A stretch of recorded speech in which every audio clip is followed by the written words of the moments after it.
உலகம் முழுவதும் குருத்தோலை ஞாயிறை கொண்டாடி கொண்டிருக்கிறார்கள். இதற்கு முன்பாக அவர்கள் இயேசு கிறிஸ்துடைய பாடுகளை அவர்கள் தியானித்து கொண்டு வந்தார்கள். நாம் அது சம்பந்தமா ரிலேட்டிவா தான் சில காரியங்களை கடந்த நாட்கள்ல நம்ம தியானித்து கொண்டிருந்தோம். இயேசுவின் அன்பை தியானித்தோம். யூதாஸ் காரியத்துடைய அவனுடைய அந்த காட்டி கொடுக்கிற காரியங்கள் இதெல்லாம் தியானிக்க கர்த்தர் நமக்கு கிருபை செய்தார். இன்றைக்கும் வருகிற வெள்ளிக்கிழமையிலும் நாம சிலுவையை குறித்த காரியங்களை நாம் தியானிக்க தேவன் நமக்கு கிருபை தருவாராக. எடுத்து வாசிக்கலாம். 1 கொரிந்தியர் புஸ்தகம் 18ஆம் அதிகாரம் 18ஆம் வசனத்தை வாசிக்கலாம். 1 கொரிந்தியர்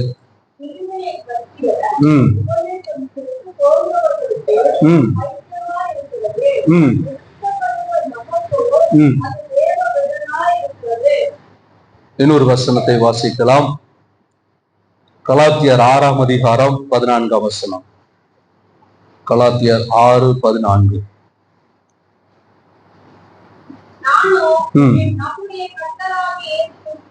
கிறிஸ்துவின் சிலுவையை குறித்தே அல்லாமல்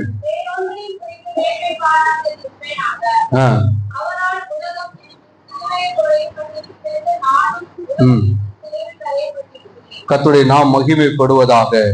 இங்கே சிலுவையை குறித்து சொல்லப்படுகிறது. சிலுவையை குறித்த உபதேசம் அது கெட்டு போகிறவர்களுக்கு அது பைத்தியமாய் இருக்கிறது. ரட்சிக்கப்படுகிறவர்களுக்கோ எப்படி இருக்குதா? தேவ பலமாய் இருக்கிறது. ஆகவே சிலுவை பற்றிய உபதேசம் இன்னைக்கு நமக்கு எப்படி இருக்குது? சிலுவை என்றால் நம்ம பார்க்கிற அந்த சிலுவை அடையாளம் என்பது அன்னைக்கு, அதாவது இந்த சிலுவை என்ற அந்த மரண சாதனம் பெருசியர்கள் காலத்துல ஏற்படுத்தப்பட்டது. பெருசியர்கள் அதை காலத்தில் ஏற்படுத்தப்பட்டது. பின்பு கிரேக்கர்கள் அதை பிரபலப்படுத்தி இருக்கிறார்கள். ரோமர்கள் காலத்துல அது மிக கொடூரமாக அந்த தண்டனையானது நிறைவேற்றப்பட்டிருக்கிறது. சிலுவை மரணம் என்று சொல்லும் பொழுது அது ரோமர்கள் நாட்களில் மிக கொடூரமாக இருக்கிறது. ஒரு ரோமன் வந்து அவன் சிலுவை மரணத்தை அவர்கள் விரும்புவதில்லை. ரோம குடியுரிமை உள்ள எவனும் சிலுவையிலே அடிக்கப்படக்கூடாது என்பது ரோம சட்டமே இருக்கிறது. அப்படின்னா அந்த தண்டனை வந்து அவ்வளவு கொடூரமாக அது காணப்பட்டது. அவங்க அந்த ரோம குடியுரிமை பெற்ற நபர்கள் அவர்களுக்குள்ள இருந்த ஒரு முக்கியமான ஒரு மனிதர் சிசரோ அப்படின்னு ஒரு மனிதர். சீசர் வந்து ராயன். சிசரோ என்ற ஒரு மனிதன், நல்ல ஒரு பேச்சாளர். அந்த ஒரு மனிதன் சொல்லுகிற ஒரு காரியம், எந்த ஒரு ரோம பிரஜையினுடைய உடலையும் சிலுவை தீண்டக்கூடாது. அவனுடைய கண்ணோ காதோ இதுல கண்ணில் கூட அவன் பார்க்க கூடாதான், காதுல கூட அந்த சிலுவை வார்த்தையை கேட்க கூடாதான் அப்படின்னு அவங்களுக்குள் இருந்த ஒரு மனிதன் அப்படிப்பட்ட வார்த்தையை சொல்லி இருக்கிறான். ஆகவே ரோமர்களை பொறுத்த வரைக்கும் சிலுவை என்பது அவர்கள்தான் மிக கொடூரமாக அதை செய்கிறார்கள். ஆனால் அவர்களில் ஒருவர் கூட அந்த சிலுவையில அடிக்கப்படுவதை விரும்புவது கிடையாது. அதே போலதான் யூதர்களும் அவர்கள் சிலுவை மரணத்தை எப்படி பார்க்கிறார்கள்? உபாகமம் 21ஆம் அதிகாரம் 22ஆம் வசனம் வாசிங்க. உபாகமம் 21, 22 மற்றும் 23.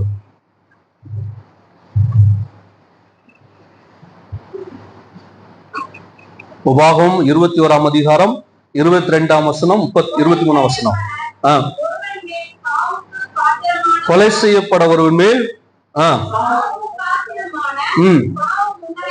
உண்டாயிருக்க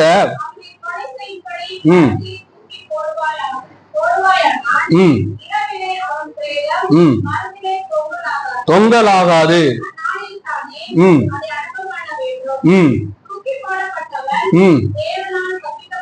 சபிக்கப்பட்டவன்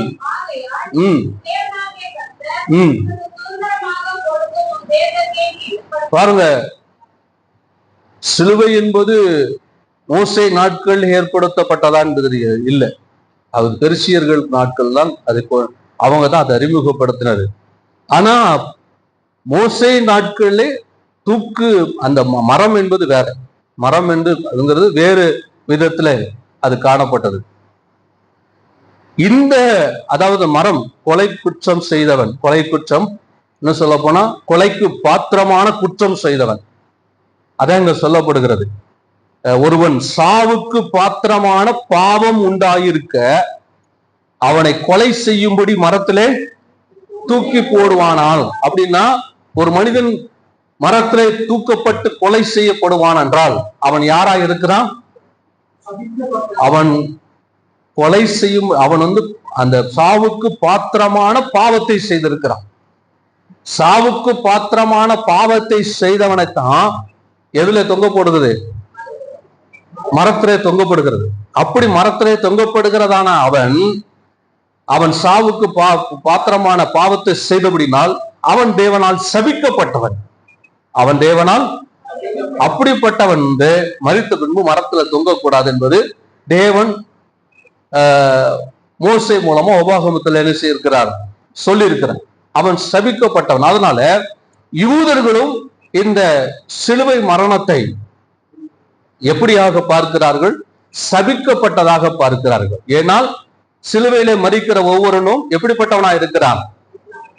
அவன் கொலைக்கு பாத்திரவனா இருக்கிறான். கொலைக்கு பாத்திரமான, கொலை செய்யப்படுவதற்கான பாவம் செய்தவனாய் இருக்கிறான். அப்படி பாவம் செய்தவனாய் இருக்கிறதுனாலே அவனுடைய சரீரமானது என்ன செய்யக்கூடாது? அவன் அந்த சிலுவை அந்த மரத்திலே தொங்கக்கூடாது. அப்படிப்பட்டதான இந்த சிலுவை மரணத்தை குறித்து பவுல் சொல்லுகிறான். ரோமர்களும் இந்த சிலுவை மரணத்தை என்ன செய்யறது இல்ல, விரும்புவது கிடையாது. ஏன்னா அது புறஜாதிகளுக்காக தண்டிக்கப்படுவதற்கு, புறஜாதிகள் சொல்லக்கூடாது, ரோமர்கள் அல்லாதவர்கள் தண்டிக்கப்படுவதற்கு, முக்கியமா ரோம அரசாங்கத்துக்கு விரோதமாய் பாவம் செய்கிறவன், குற்றம் செய்கிறவனை தண்டிப்பதற்கு இந்த சிலுவை மரணத்தை அவர்கள் பயன்படுத்தினதுனால ஒரு ரோமனாவது அந்த சிலுவை மரணத்தை அவன் விரும்புவது கிடையாது. அல்லேலூயா. அதே போல யூதர்களும் சிலுவை மரணத்தை எப்படி பார்க்கிறார்கள்? சபிக்கப்பட்ட ஒன்றாக என்ன செய்கிறாங்க? அவர்கள் அதை பார்க்கிறாங்க. ஆனால் இயேசு அப்படிப்பட்ட சிலுவை மரணத்தை தான் இங்கு என்ன செய்கிறார்? அவர் ஏற்றுக்கொள்கிறார். இதைத்தான் பவுல் என்ன சொல்லுகிறார்? இந்த சிலுவையை குறித்து அல்லாமல் வேறு ஒன்றையும் குறித்து என்ன செய்ய மாட்டேன், மேன்மை பாராட்ட மாட்டேன்ட்டார். அப்படி என்ன அதுல இருந்துச்சு? யூதர்களும் விரும்பாத ஒன்று, ரோமர்களும் அருவருக்கிற ஒன்று. இப்படிப்பட்டதான இந்த சிலுவையை குறித்து என்ன பவுல் என்ன செய்கிறாரு? மேன்மை பாராட்டுகிறார். அவர் மேன்மை பாராட்டுவதற்கு நிறைய இருக்கு. எத்தனையோ காரியங்களை குறித்து, அதாவது ரட்சிக்கப்பட்ட பிறகு, ஊழியத்துல வந்த பிறகு அவர் மேன்மை பாராட்டன்னா அவர் எத்தனையோ காரியங்களை குறித்த மேன்மை பாராட்டுகலாம். எத்தனையோ இருக்கு. ஞானஸ்தானம் கொடுத்தது குறித்த மேன்மை பாராட்டலாம். நான் சொல்றது அவன் ரட்சிக்கப்பட்ட பிறகு உள்ளதை சொல்றேன். ஆனாலும் பவுல் அதை குறித்து பெருமை பாராட்டல. நான் ஏதோ ஒரு சிலர் தாயே ஞானஸ்தானம் கொடுத்தேன் அப்படின்னு தான் சொல்றேன். வரங்களை குறித்து பெருமை பாராட்டி இருக்கலாம், வல்லமை குறித்து பெருமை பாராட்டி இருக்கலாம். எனக்கு இந்த வல்லமை இருக்குது, எனக்கு இந்த வரம் இருக்குது. வரத்தை நீங்கள் அறிய வேண்டும், வரத்தை பெற்றுக்கொள்ள வேண்டும் என்று சொல்லுகிறாரே தவிர வரத்தை குறித்து பவுல் இங்கே மேன்மை பாராட்டல, வல்லமை குறித்து மேன்மை பாராட்டல. எதை குறித்து மேன்மை பாராட்டுகிறார்? சிலுவையை குறித்தே மேன்மை பாராட்டுகிறார். அப்படின்னா சிலுவை அவ்வளவு பெரியதா, அவ்வளவு மேன்மையானதா? ஆனா அதே சிலுவை குறித்து தான் கொரிந்தியர்ல பவுல் என்ன சொல்றாரு? வாசிங்க மறுபடியும் 1:18.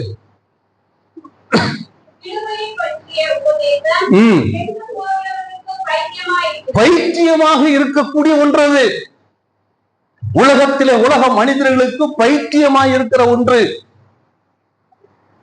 என்றால் போதும். ஒரு யூதர்களை பொறுத்தவரையிலும் கடவுளை அவர்கள் அறிந்த விதம், தேவன் அவர்களை எகிப்தின் தேசத்திலிருந்து புறப்பட்டு வர செய்யும் பொழுது தம்முடைய பலத்த கரத்தினாலே, அற்புத அடையாளங்களினாலே அவர்களை புறப்பட்டு வர செய்தார். மோசே மூலமா கர்த்தர் அற்புதத்தை செய்தார். புதிய ஏற்பாட்டிலும் அப்போஸ்தலர் மூலமா கர்த்தர் பல அற்புதத்தை செய்தார். ஆனா பவுல் அந்த அற்புதத்தை குறித்து பெருமை பாராட்டல. தேவனுடைய பலத்த கரத்தை குறித்து பெருமை பாராட்டல. தேவ வல்லமை குறித்து பெருமை பாராட்டல. அப்படி பெருமை பாராட்டி இருப்பான் என்று சொன்னால், ஏன்னா இன்னைக்கு நம்ம அப்படிதான் செய்திருக்கோம். வல்லமையை குறித்து, ஏன் சிலுவையை பற்றிய உபதேசம், சிலுவையை பற்றிய உபதேசம். இன்னைக்கு நம்ம எதையோ குறித்து நாம் மேன்மை பாராட்டுகிறோம், எதையோ குறித்து நாம் மேன்மை பாராட்டுகிறோம்.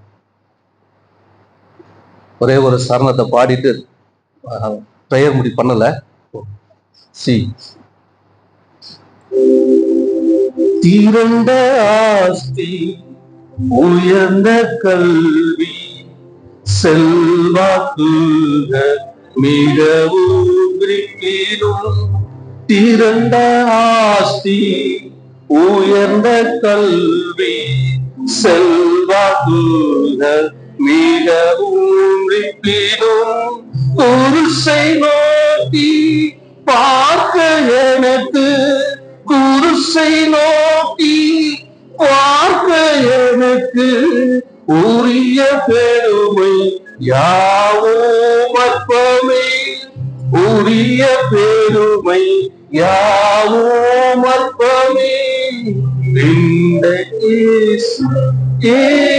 இயேசுநாதா உந்தன் சிலுவை மேன்மை, உந்தன் சிலுவை மேல்.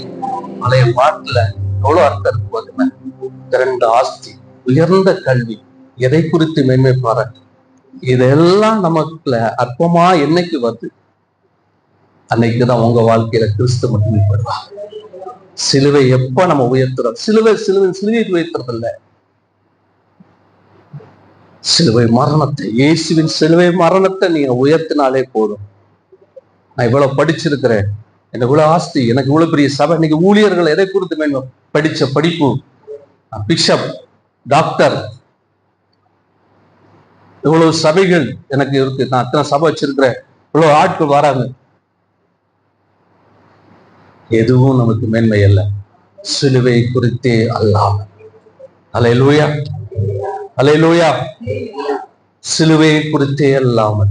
பக்கத்துல பார்த்து சொல்லுங்க, சிலுவை குறித்த, சிலுவை வெறும் சிலுவை இல்ல, சிலுவையில் அறையப்பட்ட இயேசுவை அல்லாமல் நான் ஒன்றை குறித்து மேன்மை பாராட்ட மாட்டேன். சொல்லுங்க, பக்கத்துல பார்த்து சொல்லுங்க. அல்லேலூயா. இதற்காகத்தான் நாமை ஆண்டவர் தந்து கொண்டார். இப்படிப்பட்ட அற்பமான, அன்னைக்கு யூதர்களை பொறுத்தவரைக்கும் அவர்கள் சிலுவையை அற்பமா நினைச்சாங்க.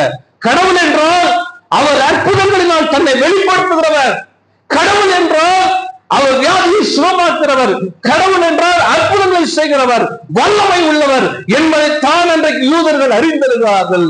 ஆனால் அப்படிப்பட்ட அவர்கள் அறிவு, அதாங்க சொல்லப்படுறது, அவர்கள், அதனால்தான் சிலுவை அவர்களுக்கு எப்படி இருந்தது, பைத்தியமா இருந்தது.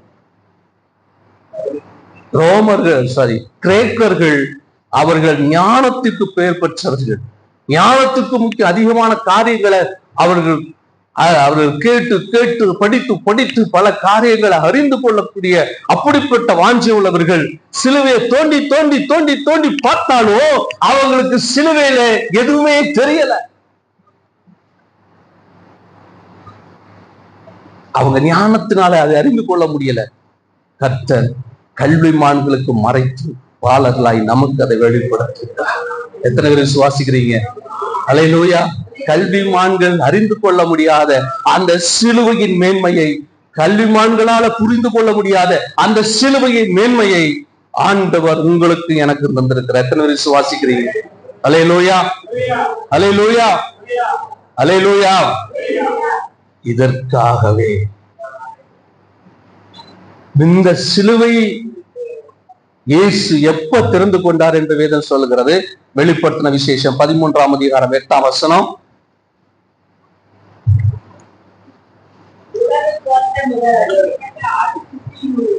ஏன் சிலுவையை மரணத்தை இயேசு அவர் தெரிந்து கொண்டார்னா, உலக தோற்றத்திற்கு முன்பாகவே, மனிதனை உண்டாக்குறதுக்கு முன்பாகவே, உலகத்தை உண்டாக்குறதுக்கு முன்பாகவே பிதாவுடைய திட்டத்துல இருக்கிற ஒன்று.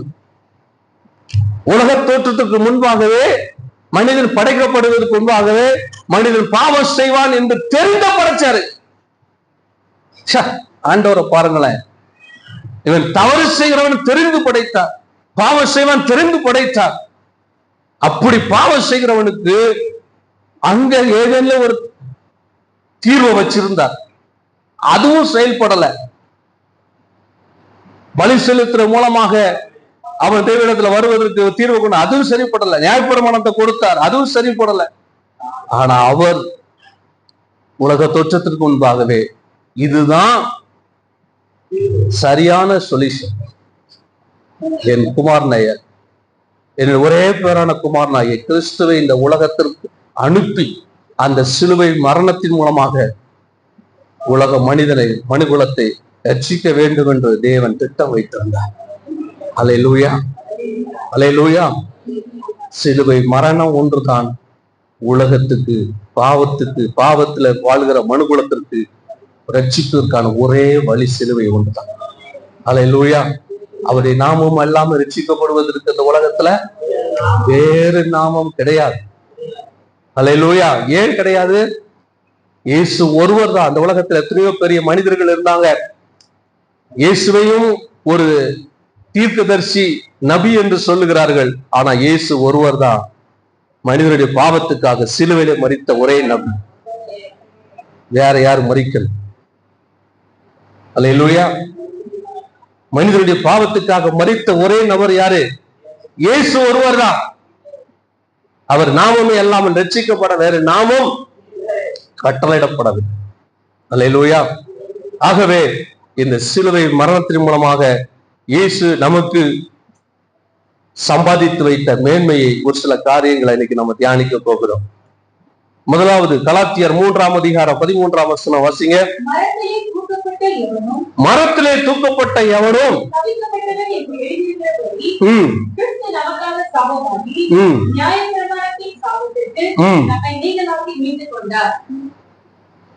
கவனிங்க, மரத்திலே தூக்கப்பட்ட எவனும், ஏற்கனவே சொன்ன யூதர்கள் அங்க அவர்கள் உபாகமத்துல சொல்லும் பொழுது, பாவம் செய்கிறவன் அவன் மரணத்துக்கு பாத்திரனா இருக்கிறான், அவன் மரத்திலே தூக்கப்படுகிறான். ஆக மரத்திலே தூக்கப்பட்ட எவனும் சபிக்கப்பட்டவன் என்பது வேத வசனம் உபாகமத்துல சொல்லப்பட்டதை வாசித்தோம். ஆக அப்படிப்பட்ட அந்த சாபமான அந்த சிலுவை மரணம் எத்தனையோ மரணங்கள் இருக்கிறது, எத்தனையோ மரணங்கள் இருக்கிறது. கவனிங்க, இயேசு ஏன் தகுந்த காலத்துல அவர் இந்த உலகத்துக்கு வந்தார் அப்படின்னா, அந்த நாட்கள்ல தான் சிலுவை மரணம் மிக கொடூரமான ஒன்றாக இருந்துச்சு. நான் சொன்ன பெரிசியர்கள் காலத்துல அறிமுகப்படுத்தப்பட்டிருந்தாலும்,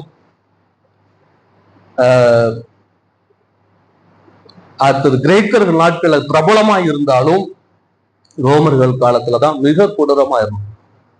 அடிகள், பல அடிகள், சரீரம் அந்த வாரின் நுனியில சிறு சிறு சிறு சிறு எலும்பு துண்டுகள் இருக்கும். அடிக்கும் போது அது சரீரத்தை பீத்து கொண்டு வரும். சொன்ன சிலுவை என்பது 4 விதமா இருக்கிறது. ஒன்று, நம்ம பார்க்கிற அந்த சிலுவை அடையாளம், மேல வந்து கீழே கொஞ்சம் இறங்கி வந்து சின்ன குறுக்கு கம்பு வைக்கிறது. 2வது, T வடிவிலான சிலுவை அடையாளம் இருக்கு. சிலுவை மரணங்கள் இருக்கு. எக்ஸ் வடிவிலான சிலுவை மரணங்கள் இருந்திருக்கு. கூட்டல் பிளஸ் அந்த வடிவிலே இருந்திருக்கு. ஆனாலும் மிக கொடூரமான ஒரு மரணம் என்று சொல்லும்போது இந்த சிலுவை, இதைத்தான் அங்க நிறைவேற்றிருக்கிறதா சொல்லப்படுகிறது. இன்னும் எத்தனையோ சில மரணங்கள் அங்க இருக்கு. எப்படிப்பட்ட மரணங்கள்லாம், அந்த கிரேக்க ரோமர்களுக்கு விரோதமாய், அரசாங்கத்துக்கு விரோதமாய் செயல்படுகிறவர்களை பட்சிக்கிற மிருகங்களுக்கு தூக்கி போடுவாங்க, சிங்கத்துக்கு தூக்கி போடுவாங்க, அக்கினியில தூக்கி போடுவாங்க. இப்படிப்பட்ட மரணங்களா இருந்திருக்கு. சிங்கத்துக்கு தூக்கி போட்டா ஒரே நேரத்துல வந்து கழுத்தை கவி கொண்டு போட்டு போயிடும், ஒருக்கி போட்டு போயிடும், முடிஞ்சிருச்சு. அக்கினியில போட்டாலும் அப்படித்தான், அக்கினி பட்சித்து காலியாகும் உடனே. ஆனா இந்த சிலுவை மரணம் இருக்கிறதுலே கொடூரமான. மேல இருந்து கீழே வரைக்கும் ஒரே கொம்பு, இடையில கிராஸா இருக்கும். ஏற்கனவே நான் சொன்னேன், அந்த வாரினால் அடிக்கும் போது அது சரீரத்தை பீத்து கொண்டு வரும். முள்முடி, அது முள் சரியான மிக நீளமான 2 இன்ச்சுக்கு மேற்பட்ட நீளம் உள்ளது. தலையில வைத்து கோலினால் அடித்தார்கள், கோலினால் அடித்தார்கள். காரி முகத்துல துப்புனாங்க. சாட்டையால அடிச்சுட்டு திரும்ப மேல அங்கிய போட்டுட்டு காஞ்ச பிறகு பிடிச்சி இழுத்து உரிஞ்சாங்க. அதுக்கப்புறம் சிலுவையில அவர் மறிக்கும், சிலுவையில அறையும் போது அந்த குறுக்கு கட்டையில கையை ரெண்டையும், அதாவது உள்ளங்கையில பெரும்பாலும் அறைய மாட்டாங்களாம், இந்த மணிக்கட்டு பக்கத்துல அறைவாங்களாம். ஏன்னா அதுனா அந்த பாரம் தாங்காம கை கிழிஞ்சிரும்னு சொல்லிட்டு உள்ள இந்த இது பக்கத்துல அறைவாங்களாம். அப்பவும் அந்த உடல்ல பாரம் முழுவதும் கீழே தங்கும்போது இந்த கை அவ்வளவு வேதனை, கால்கள் ஆணி, அவ்வளவு வேதனை. 3 மணி நேரம் தொங்குனார சிலுவை. எப்படி இருந்திருக்கும்? அவ்வளவு வேதனை, அவ்வளவு அடி. அதை தெரிஞ்சுதான் வந்தது. இதெல்லாம் கேட்டுட்டு நம்ம என்ன பண்றோம்? அவ்வளவு மோசமான கொடூரமான அந்த மரணம், எல்லா மரணத்தை காட்டிலும் மிக கொடூரமானது. அதாவது கொஞ்சம் கொஞ்சமா சாகிறது, அதுவும் சித்திரவதை, வேதனை. அல்லேலூயா. ஏன் இதை தெரிந்து கொண்டா? இதை சொல்கிறது சாபமானது அந்த சிலுவை மரணம். ஏன்னா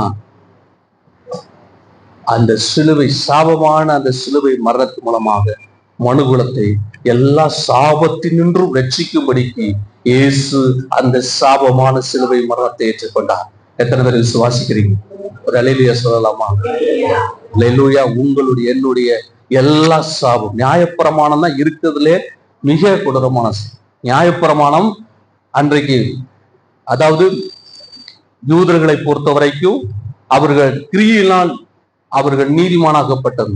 அந்த கிரியையினாலே நீதிமானாக்கப்பட்ட அந்த நியாயப்பிரமாணம் அவன் மீறினானா, அவன் ஒரு காரியத்தை மீறினா கூட அவன் சபிக்கப்பட்டவன், அவன் கல்லெறிந்து கொல்லப்பட்டான். அப்படிப்பட்ட நியாயப்பிரமாணத்தின் சாபம் இருக்கிறதே கொடூரமானது. அல்லேலூயா. இந்த நியாயப்பிரமாணத்தின் சாபத்தினின்றும் அதே போல மனுகுலத்தின் எல்லா சாபத்தினின்றும் நம்மை விடுவிப்பதற்காக சாபமான சிலுவையை இயேசு நமக்காக ஏற்றுக்கொண்டார். அல்லேலூயா, அல்லேலூயா. இரண்டாவதாக கலாத்தியர் அதே 3:14 வாசிங்க. அடுத்த வசனம் வாசிங்க.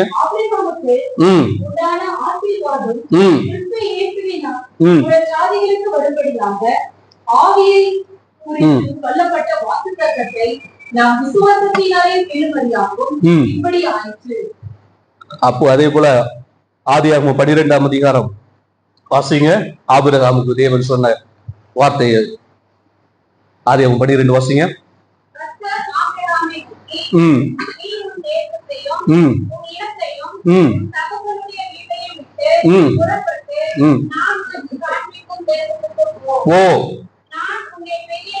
பெரிய ஜாதியாக்குவேன், ஆசீர்வதித்து பெருமைப்படுத்துவேன், இருப்பாய்.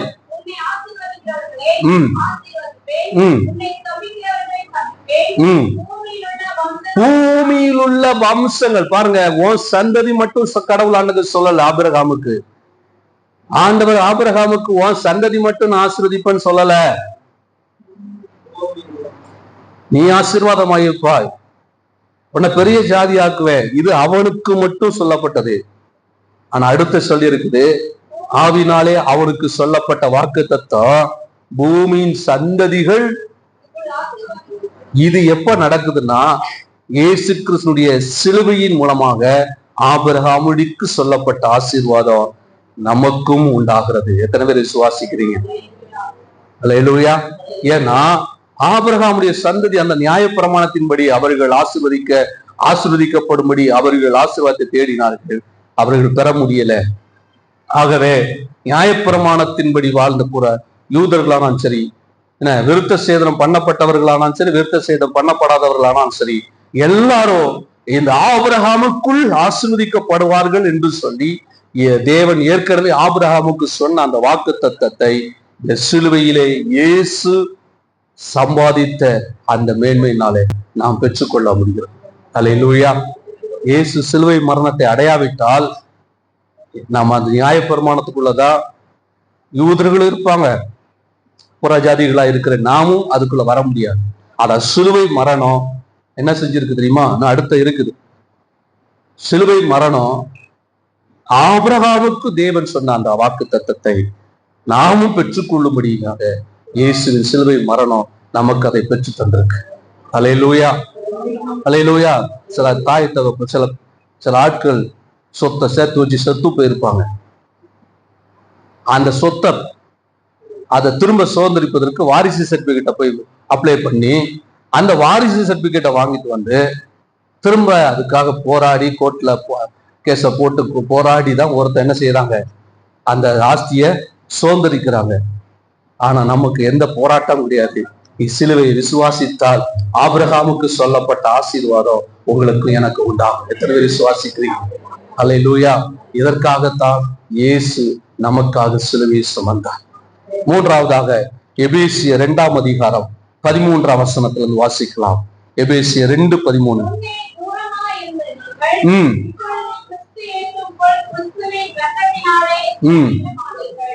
முன்பு தூரமாய் இருந்த நீங்கள் இப்போது இரத்தத்தினாலே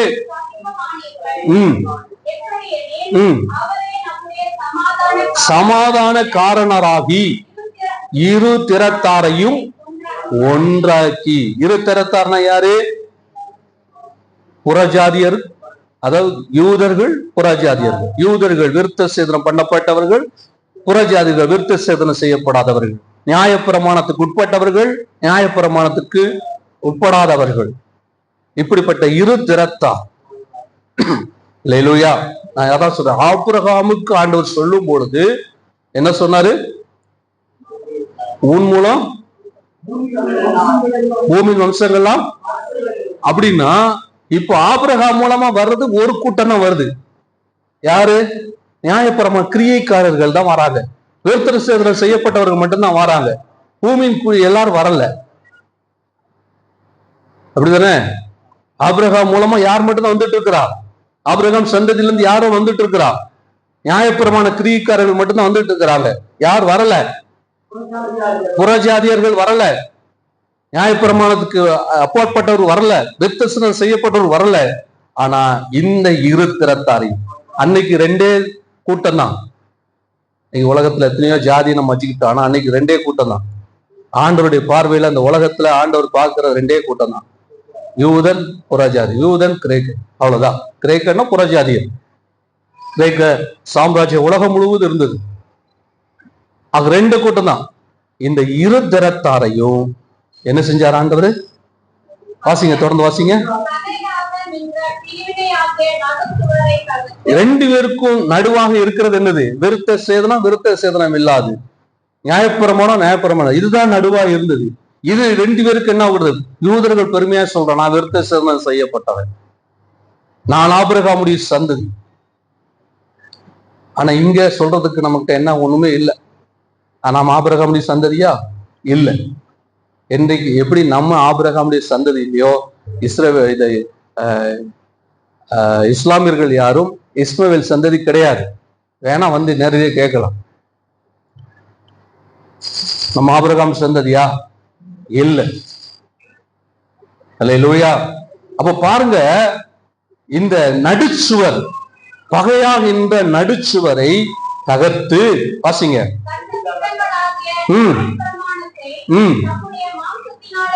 பாருங்க, எது தடையா இருக்கிறது? அந்த நியாயப்பிரமாணம் தான் பிரிக்கு ரெண்டு பேரையும். யார? யூதர்களையும் யூதர்கள் அல்லாதவர்களையும் பிரிக்கிறது நியாயப்பிரமாணம். அந்த நடுச்சுவரை என்ன செஞ்சாராம்? தகர்த்து மாமிசத்தினாலே ஒழித்து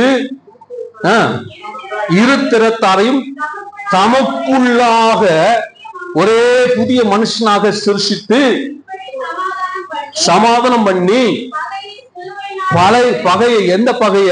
யூதர்களுக்கும் யூதர் அல்லாதவர்களுக்கு இருக்கிற பகை, யூதர்களுக்கும் யூதர் அல்லாதவர்களுக்கு இருக்கிற பகையை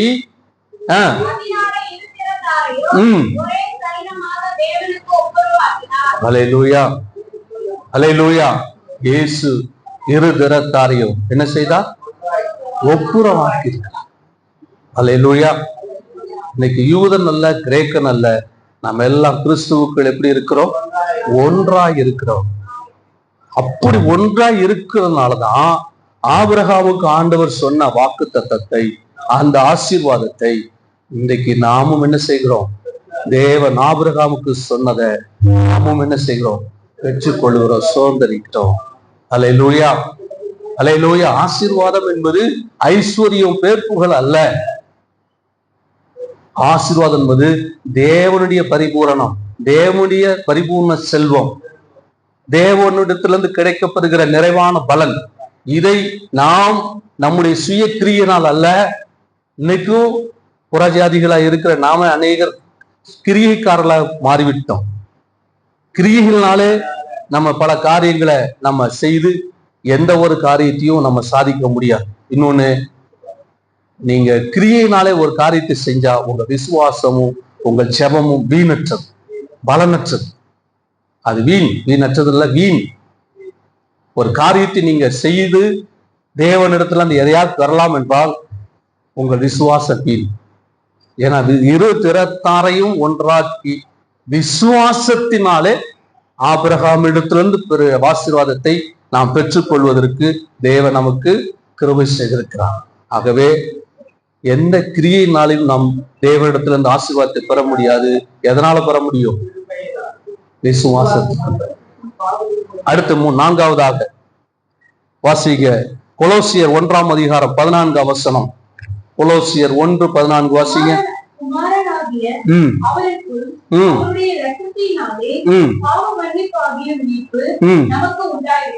உண்டாயிருக்கிறது. அவர் சிலுவையிலே 20 சிலுவையிலே சிந்தின இரத்தத்தினாலே சமாதானத்தை உண்டாக்கி பூலோகத்தில் உள்ளவைகள்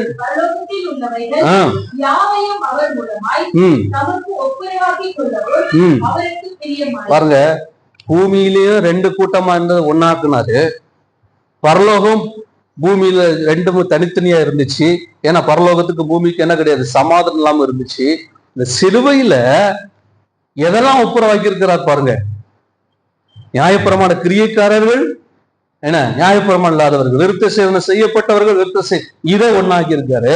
அடுத்தது பரலோகத்தில் உள்ளவைகள், பூலோகத்தில் உள்ளவைகள். பரலோகத்துல தேவன், தேவனுடைய சிங்காசனம், தேவ தூதர்கள், அவைகளும் பூமியில் உள்ளவைகளுக்கு சமாதானம் இல்லாம இருந்தது. மனிதனுக்கோ மிருக ஜீவன்களோ எதுக்குமே சமாதானம் இல்லாம சபிக்கப்பட்டிருந்தது பூமி.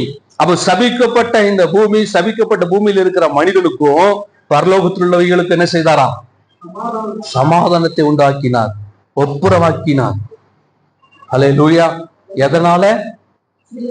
சிலுவையிலே அவர் சிந்தின ரத்தத்தினாலே. அது மட்டும் இல்ல, அதுல 14 வாசிங்க மறுபடியும். 14 குமாரனாகிய அவருக்குள் அவருடைய ரத்தத்தினாலே பாவம் மன்னிப்பாகிய மீட்பு நமக்கு உண்டாயிருக்கிறது. அல்லேலூயா. சிலுவையினாலே நமக்கு என்ன மேன்மை என்றால் பாவ மன்னிப்பாகிய மீட்பு. இன்னைக்கு நான் சொல்றேன், இயேசு கிறிஸ்து அல்லாமல், கிறிஸ்தவ மார்க்கத்துல கூட சொல்லல, இயேசு கிறிஸ்துவை அல்லாமல் உங்களுக்கு எங்கேயாவது இந்த பாவ மன்னிப்பாகிய மீட்பு உண்டாயிருக்கிறது என்று சொன்னால், நான் இப்பொழுதே இந்த கிறிஸ்தவ மதத்தை விட்டு, இந்த போதக ஊழியத்தை விட்டு நான் வெளியில வந்துட்டேன். நீங்க சொல்ற மார்க்கத்தை ஏற்றுக்கொள்ளுங்க. நீங்க சொல்ற கடவுளை வணங்குறேன். மாமிசத்துல பேசல், உணர்ந்துதான் சொல்றேன். இயேசுவை அல்லாமல் இந்த உலகத்துல பாவ மன்னிப்பாகிய மீட்பு உண்டோ? சிலுவையின் மரணத்தின் மூலமாக, சிலுவையில இயேசு சிந்தின ரத்தத்தின் மூலமாக மட்டுமே பாவ மன்னிப்பாகிய மீட்பு இந்த உலகத்துல உண்டாயிருக்கிறது. அல்லேலூயா. கிறிஸ்தவ மார்க்கத்துல இருக்கிறதுனால மட்டும் உனக்கு மீட்பு உண்டாயிருக்கு நினைக்க கூடாது. இன்னைக்கு எதாவது சொன்னேன், கிறிஸ்தவ மார்க்கத்துல இன்னைக்கு பாருங்க, உறுதி பூசுதல், புதுநன்மை, இந்த திடப்படுத்துதல், இதனால அவங்க தேவனோடு ஒப்புரவாகிட்டாங்க நினைக்க கூடாது. தேவனோடு நாம் எப்பொழுது ஒப்புரவாக்கப்படுகிறோம் சொல்லுங்க? இயேசு கிறிஸ்துவின் ரத்தத்தினால் அன்றி பாவ மன்னிப்பாகிய மீட்பு கிடையாது. பாவ மன்னிப்பாகிய மீட்பு இல்லாதவரை உங்களுக்கும் தேவனுக்கும் எந்த உறவு கிடையாது. ஏன்னா உங்க பாவமே தேவனுக்கும் நமக்கும் இடையில மதிலாக இருக்கிறது. இந்த மதிலை உடைக்கிறது இயேசுவின் ரத்தம் மாத்திரமே. அல்லேலூயா. இயேசு தம்முடைய சிலுவையிலே சிந்தின ரத்தத்தின் மூலமாக எதை உண்டாக்கினார்? எதை சம்பாதித்தாரா? பாவ மன்னிப்பாகிய மீட்பை உண்டாக்கினார். அல்லேலூயா. ஐந்தாவதாக, நான் சொல்லியிருக்கிறேன், ஐந்தாவதாக 1 யோவான் 4ஆம் அதிகாரம் 10ஆம் வசனம் வாசிக்கலாம். 1 யோவான் 4:10.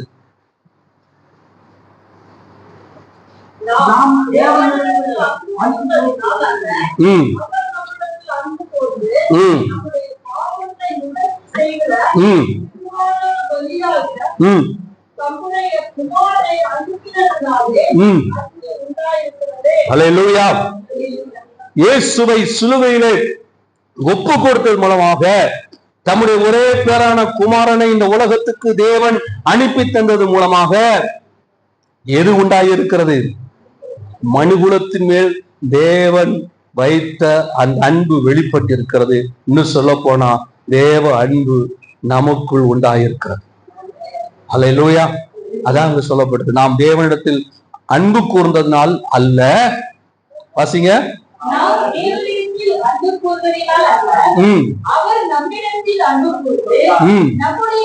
நம்முடைய பாவங்களை நிவர்த்தி செய்கிற கிருபாதர பலியாக தம்முடைய குமாரனை அனுப்பினதனாலே அன்பு உண்டாயிருக்கிறது. அல்லேலூயா. 19ஆம் வசனம் வாசிங்க. முந்தி நம்மிடத்தில் அன்பு கூர்ந்தபடியால், அல்லேலூயா, நாம் அன்பு கூர்ந்ததனால் அல்ல, முந்தி அவர் உலக தோற்றத்திற்கு முந்தி. முந்தினா நீ முந்தினா எப்படி?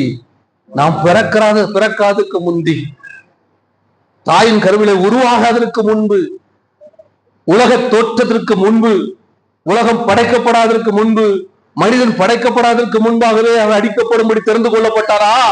அப்படி என்றால் நீங்களும் நானும் இந்த உலகமும் படைக்கப்படாததற்கு முன்பே அவர் மனிதன் மேல், மனுகுலத்தின் மேல், உங்கள் மேல், என் மேல் அன்பு கூர்ந்தார். அல்லேலூயா. முந்தி அவர் அன்பு கூர்ந்தபடினாலே வேதம் சொல்லுகிறது அன்பு உண்டாயிருக்கிற. அடுத்தது 1 யோவான் 3ஆம் அதிகாரம் 16ஆம் வசனத்தை வாசிங்க.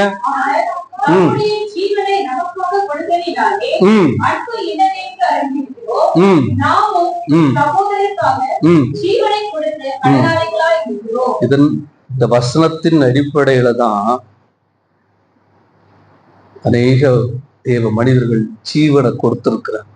அவர் ஜீவனை கொடுத்ததுனால, அவருடைய அன்பு நமக்கு உண்டாயிருக்கிறதுனால, நீயும் அன்பா இருந்தா ஜீவனை கொடுக்க சத்தம் வரலையே, சத்தம் வரலையே அப்படின்னா நீனும் ஜீவனை கொடு. யாருக்காக? கிறிஸ்துவுக்காக அல்ல, உன் சகோதரன் ரட்சிக்கப்படுவதற்காக ஜீவனையாவது கொடு. உன் பட்டணம் ரட்சிக்கப்படுவதற்காக ஜீவனை கொடு. இதன் அடிப்படையில தான் அநேக கர்த்தருடைய தாசர்கள், ஊழியர்கள் ஜீவனை கொடுத்தாங்க. இயேசு ஜீவனை கொடுத்தது நம்முடைய பாவங்களுக்காக. ஆனா அநேகம் தேவ மனிதர்கள் ஜீவனை கொடுத்தது தன்னுடைய சகோதரனுடைய ரட்சிப்பிற்காக. சகோதரன் ரட்சிக்கப்படணுமா? நான் நல்லா இருந்தா போதும், என் குடும்பம் நல்லா இருந்தா போதும், இந்த மனபோட இந்த சுய வாழ்வுக்கு கர்த்தர் உங்களை அழைக்கல. ஜீவனை கொடுக்கும்படி அவர் நம்மில் அன்பு கூர்ந்தது போல நாமும் மற்றவர்களுக்காக ஜீவனை கொடுத்து அன்பு கூறுகிறவர்களா இருக்க வேண்டும். அல்லேலூயா, அல்லேலூயா. பகுதியெல்லாம் தியானிக்க என்னையே பல காரியங்கள் ஆண்டவர் உரைத்தார். அல்லேலூயா, அல்லேலூயா. இதனாலதான் பவுல் சொல்லுகிறார், இந்த சிலுவையை குறித்து அல்லாமல் வேறு ஒன்றையும் குறித்து நான் வல்லமை குறித்தல்ல, வரங்களை குறித்தல்ல, அற்புதங்களை குறித்து அல்ல, எதை குறித்து மேன்மை பாராட்டுகிறார்? வல்லமையினாலே எந்த ஒரு மனிதனும் ரட்சிக்கப்படுவது இல்லை. வல்லமை வேணும், அற்புதம் வேணும். மார்க்க ரீதியான கிரியையினாலே, நியாயபரமான கிரியையினாலே எந்த ஒரு மனிதனும் ரட்சிக்கப்பட மாட்டான். இயேசுவின் ரத்தம் தான் ஒரு மனிதனை பாவங்களை கழுவி சுத்திகரிக்கிறது. சிலுவை மரணம் ஒன்றே மனிதனை ரட்சிக்கிறது. சிலுவை மரணம் ஒன்றே நம்மை தேவனோடு ஒப்புரவாக்குறது. சிலுவை மரணம் ஒன்றே நியாயப்பிரமாணக்காரரை நம்மையும் ஒப்புரவாக்கி இருக்கிறது. பரலோகத்தில் பூர்லோகத்தில் ஒப்புரவாக்கி இருக்கிறது. சிலுவை மரணம் ஒன்றே நம்மை சாபத்தின்று விடுதலையாக்கி இருக்கிறது. சிலுவை மரணம் ஒன்றே ஆபிரகாமுடைய ஆசீர்வாதத்தை நாம் பங்கு பெறும்படியாக அதற்கு சுதந்திர வழியாய் மாற்றி இருக்கிறது. தேவ வல்லமை அல்ல, அற்புதம் அல்ல, வேண்டும். அதனால் தான் பவுல் சொல்லுகிறார், சிலுவை குறித்து அல்லாமல் வேறொன்றை குறித்து மேன்மை பாராட்ட மாட்டேன். அதோடு கூட நிறுத்தி விட்டாரா? கலாத்தியர் 2:20 வாசிங்க. கலாத்தியர் 2:20. சிலுவையை குறித்து மேன்மை பாராட்டுகிறது முதல் படி. இப்ப அடுத்து என்ன சொல்றாரு? நானும் என்னை சிலுவையிலே அறையுள்ளேன். இந்த சிலுவையை குறித்து பார்த்த அவர், சிலுவையில் இருக்கிற மேன்மையை அறிந்த அவர் சொல்றாரு, நானும் கிறிஸ்துவனுடைய. இந்த அனுபவம் நமக்குள்ள இருக்கா? சிலுவையின் மேன்மையை அறிந்த நாம் இன்னைக்கு நம்மள மறுபடியும் சிலுவைக்கு ஒப்பு கொடுக்கிறோமா? சிலுவை கிறிஸ்துவுடனே கூட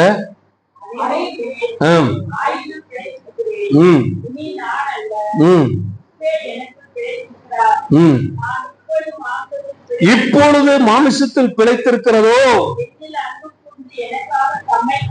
எதற்கும் அடிமைப்பட மாட்டேன் நான் என்று சொன்ன பவுல் தான் சொல்றாரு, நான் சிலுவையிலே அறையுண்டேன் என்று சொல்கிறார். ஏன்னா சிலுவை அல்லாமல் ஒரு மனிதனுக்கு என்ன கிடையாது?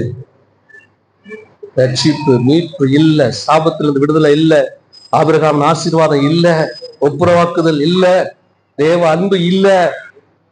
அதற்காக நான் என்ன செய்தேன்? சிலுவைக்கு ஒப்பு கொடுக்கிறேன். அடுத்து சொல்றாரு இன்னொரு வசனம், அதுக்கு அடுத்த வசனம் நினைக்கிறேன், இல்ல சாரி, 2 கொரிந்தியர் 13:4 வாசிங்க. 2 கொரிந்தியர் 13:4. 2 கொரிந்தியர் 13ஆம் அதிகாரம் 4ஆம் வசனம். ஏனெனில் அவர் பலவீனத்தால் சிலுவையில் அறையப்பட்டிருந்தும் தேவனுடைய வல்லமையினால் பிழைத்திருக்கிறார். நாங்களும் அவருக்குள் பலவீனராய் இருந்தும் உங்களிடமாய் விளங்கிய தேவ வல்லமையினால். என்னைக்கு நாம பலவீனராய் கருதப்படுகிறோமோ அன்னைக்குதான் நமக்குள்ளும் தேவ வல்லமை வெளிப்படும். நான் பலமுள்ளவன் என்று நினைக்கிற வரைக்கும் தேவ வல்லமை எனக்குள் இருந்து வெளிப்படாது. போல் சொல்லுகிறார், எப்படி கிறிஸ்து பலவீனத்தால் சிறையில் அறையப்பட்டிருந்தோம் தேவ வல்லமையினால் பிழைத்திருக்கிறார், அப்படியே நாங்களும் அவருக்குள் பலவீனராய் இருந்தும் உங்களிடமாய் விளங்கின, சில புறஜாதிகளாய் இருக்கிற உங்களிடத்துல விளங்கின அந்த தேவ வல்லமை எங்கிருந்து வந்துச்சு? எங்களுடைய பலவீனத்துல இருந்து அந்த வல்லமை வெளிப்பட்டது. ஐயா, என் திறமையில இருந்து அல்ல,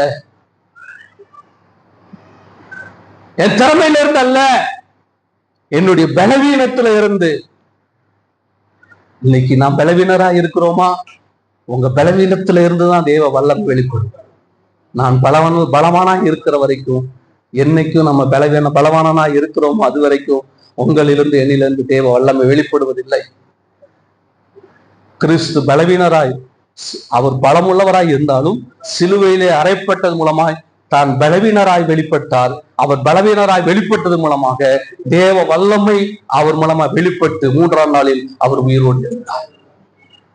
இன்றைக்கு நீங்களும் நானும் என்றைக்கு பலவீனராய் நாம் நம்மை ஒப்பு கொடுக்கிறோமோ தேவ வல்லம் உங்களிருந்து வெளிப்படும். அல்லேலூயா. லூக்கா சுவிசேஷம் 8ஆம் அதிகாரம் 34ஆம் வசனத்தை வாசிங்க. லூக்கா 8:34. லூக்கா 8:34. சாரி,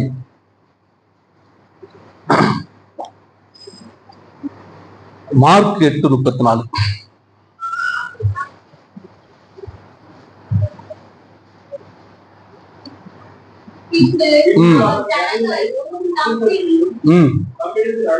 அழைத்து என்னை பின்னே வர விரும்பினால் தன்னைத்தானே வெறுத்து ஆண்டவர் அதனால்தான் தம் சீசர்களுக்கு ஏற்கனவே கற்றுக் கொடுத்தா, நீ என்னை பின்பற்ற விரும்பினா என்ன செய்ய. இந்த இடத்துல விரும்பினால் என்ற ஒரு வார்த்தையை போட்டிருக்கு. இந்த இடத்துல விரும்பினால் நீ உன்னை வெறுத்து நீ பலவீனமா ஆக்கி சிலுவை எடுத்துக்கொண்டு என்னை. ஆனா இன்னும் சில வசனங்களை வாசிங்க. லூக்கா 14:22-27 வாசிங்க. லூக்கா 14:27.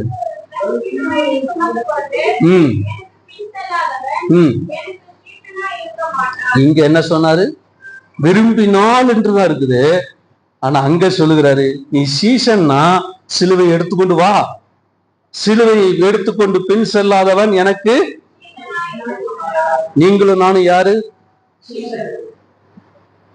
மத்தேயு 28:19 என்ன சொல்லியிருக்கு? வாசிங்க, சொல்லுங்க.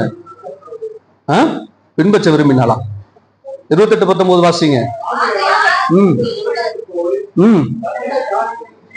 சீஷராக்கி. அப்போ நீங்களும் நானும் யாரு? அப்படின்னா என்ன அர்த்தம் சொல்லுங்க? அப்படின்னு என்ன அர்த்தம்? சீஷன்னா கண்டிப்பா சிலுவை சுமந்துதான் ஆகும். இயேசு சிலுவையை சுமந்ததோட நம்ம விட்டுட்டு போகிறதுக்கு இன்னைக்கு வரல.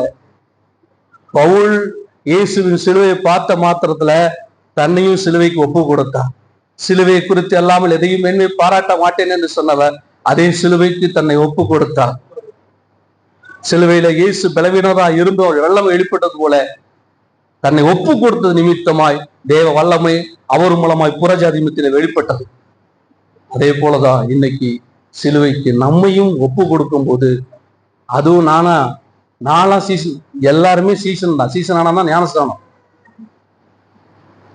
சீசன் ஆனா தான் ஞானஸ்தானம். சீசர்லாக்கி பிதா குமாரன் பரிசுத்தாவின் நாமத்தினால அப்படின்னா கண்டிப்பா சிலுவை சுமந்தே தான் ஆகணும். வாசிங்க லூக்கா 14:26 வாசிங்க. லூக்கா 14:26.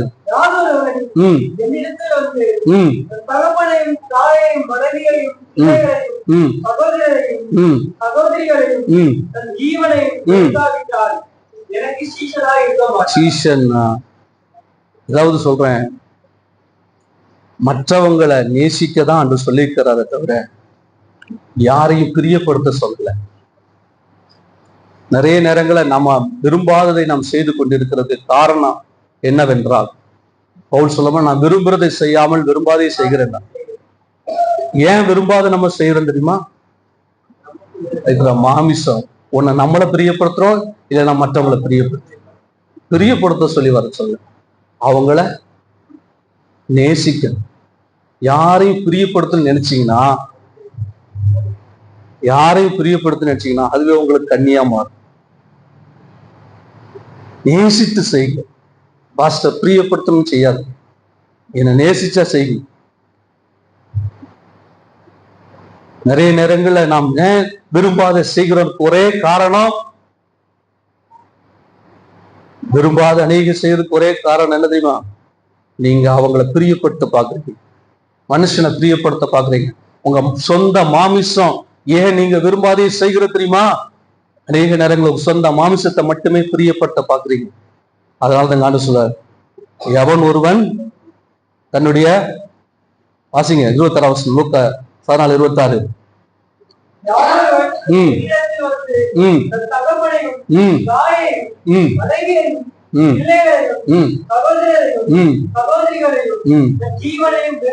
வெறுக்காவிட்டால் உங்களை கவனிங்க, உங்களையோ உங்களை சுத்தி இருக்கிறவங்களை பிரியப்படுத்த நினைக்காதீங்க, நேசிங்க. ஆனால் உங்களையும் உங்க குடும்பத்தையும் உங்க சுத்தி இருக்கிறவங்களையும் நேசிக்கிற அதே தருணத்துல அந்த இதுல தேவனை மிஞ்சி யாரையும் நேசிக்காது.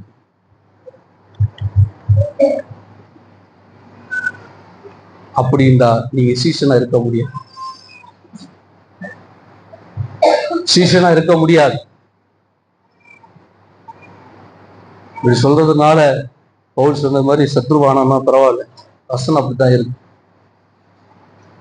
அல்லேலூயா, அல்லேலூயா. இன்னும் சில வசனத்தை வாசிங்க. அதே மாதிரி மத்தேயு 10:37 வாசிங்க.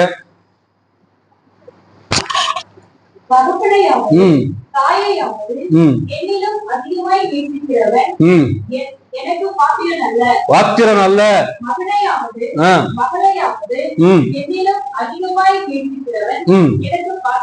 அல்ல. இதை யார் சொல்றாருன்னா அடுத்து அதான் சொல்ற, நீ நேசிச்சா சிலுவை எடுக்க மாட்ட. என்னிலும் அதிகமா யாரை நீ நேசிக்கிறியோ நீ சிலுவை எடுக்க மாட்ட. நேசிக்கிறவன் எனக்கு பாத்திரன் அல்ல. நீ சீசனா இருக்க முடியாது, நூதன சீசனா இருக்கலாம். நீ சீசன்னா என்ன செய், தன் சிலுவை எடுத்துக்கொண்டு என்னை பின்பற்று. என்னை பின்பற்றவன் எனக்கு பாத்திரவான், பாத்திரம். அல்லேலூயா. ஆண்டவர் நமக்கு கொடுக்கிற அழைப்பு இன்றைக்கு நம்ம முதலாவது விரும்பியா. பவுல் சொல்றாரு, சிலுவை குறித்து அல்லாமல் வேறு ஒன்றை குறித்து.